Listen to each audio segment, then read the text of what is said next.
And so the story of how John Morrissey got the name Old Smoke was he was in a saloon in Manhattan, which was New York City at the time. The five boroughs hadn't been incorporated, so Manhattan was New York City. So he was in the saloon, and a fight broke out between him and Thomas McCann. I don't know what the fight was over, but the two of them fought each other, and in the struggle, a coal stove was knocked over, and the embers went around the place. But Morrissey was pinned to the ground, and the coals burnt into his back. And while the coals were still in his back, he beat McCann senseless. I mean, gave him a serious beating. And that was how he was named Old Smoke. And the name Old Smoke stuck with him for the rest of his life. So around the 1850s, as the gold rush was taking hold in, say, California and the west coast of the United States, Morrissey wanted to become a gold prospector and get in on the gold rush. So he moved to San Francisco in 1851, and he didn't have much luck at the prospecting himself. So he took to gambling, and he proved to be very good at gambler, cards and, say, racehorses. So he didn't make much gold prospected, but he made a fortune in gold from gambling with prospectors. So it was during his time in San Francisco that John Morrissey first stepped into the prize fighting ring. In the 1850s, we didn't have the rules that we have now in boxing. The 2 minutes or the 3 minutes rounds, or a round was when one person fell or touched the ground. So in the 11th round, on the 31st of August in 1852, Morrissey went into the ring, and his opponent was George Thompson, and they fought at Mare Island, and Morrissey won in the 11th round. So Morrissey returned back to New York, and his next fight in the ring would be against Yankee Sullivan. So Yankee Sullivan was born in County Cork in Ireland in 1811, and again his family emigrated, except they emigrated to London. So Yankee Sullivan grew up in the East End of London, where he became a prize fighter. However, Yankee Sullivan's real name was James Ambrose, and sometimes went as James Sullivan or Frank Murray. So after he was involved in a crime, he was sentenced to 20 years in a penal colony. And at that time, Australia was the penal colony. All the criminals were sent out there to serve their sentence. So he was sent out there for 20 years. But after 8 years, he was granted leave and settled in the Rocks area of Sydney, which was considered the most dangerous waterfront in the world at the time. A gang formed called the Sydney Ducks, who were known to terrorise and rob any person in their path. So a lot of these guys, the Sydney Ducks, found their way from Australia to San Francisco and set up a chapter in San Francisco. So Morrissey fought Yankee Sullivan in 1853 in Boston Corner in Massachusetts. Sullivan was the dominant fighter for the first 10 rounds, but wore down as the fight went on. And after an hour of fighting, as I say, rounds didn't have 3 minutes. You fought until you were put on the ground basically. So after an hour of fighting, John Morrissey had gained the upper hand, but Sullivan was judged to have given an illegal blow, and then there was a dispute of the rules.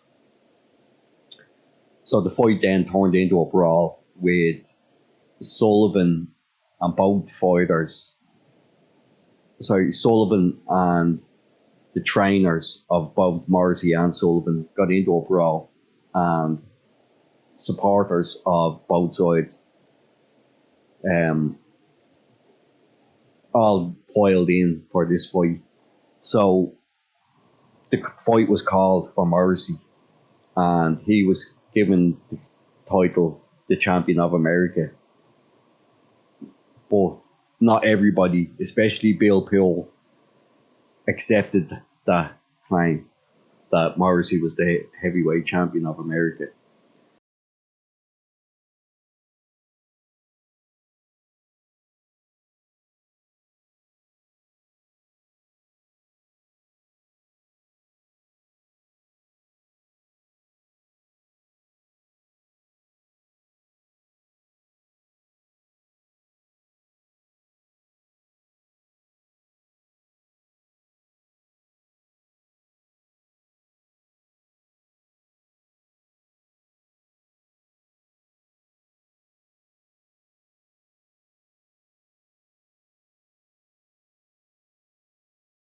So it's around here where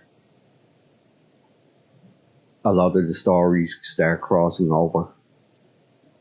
Yankee Sullivan had fought Tom Hoyer, and if you remember, Tom Hoyer earlier was with Bill Poole, Dutch Charlie Dwayne, and Captain Rinders in the Americas Club.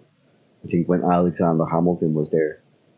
So at that time, Tom Hoyer was the American champion, as far as I can remember. And Yankee Sullivan and Tom Hoyer fought in 1851. So the ring was put together on the spot. We didn't have an official ring, let's say.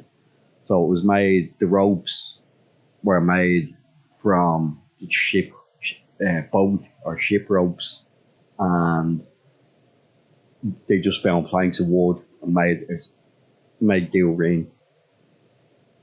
So they fought in 1851, and Sullivan was knocked out after 18 minutes, and he was taken to a hospital in the area. But after the fight between Sullivan and Tom Hoyer, Hoyer retired temporarily from the ring. So Sullivan, with the thinking of he was the last person to fight Tom Hoyer, and he claimed to be the champion of America because in his mind he fought the champion retired, so he was the second best fighter, so claimed the champion. It was disputed then that Sullivan was the champion, and again that's where the controversy around where John Morrissey as being the American champion would lead Morrissey and Bill the Butcher Poole to fight again.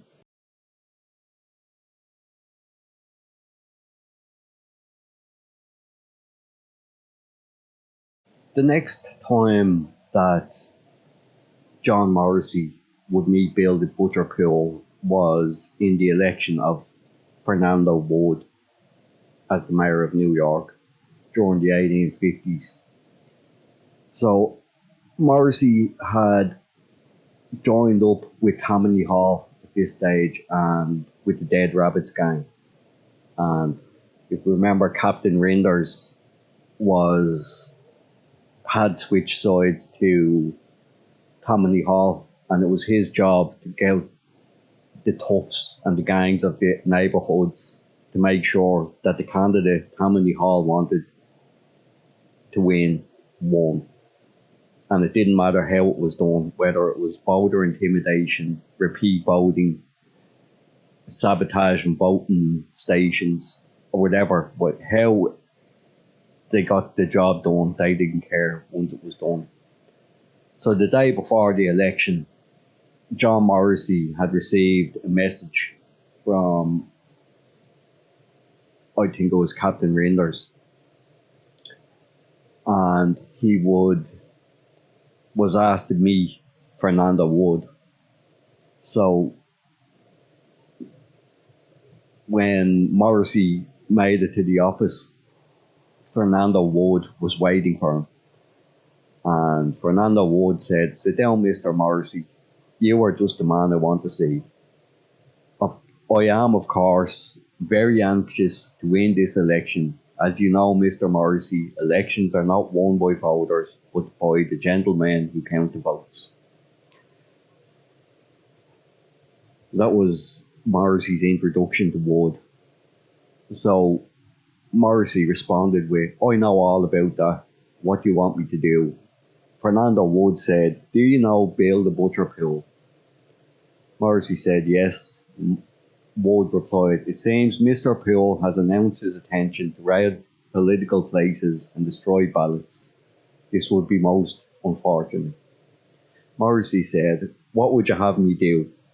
So Wood said, "I want you to be tougher than Poole. Do to him what he wants to do to us. It'll be worth your while."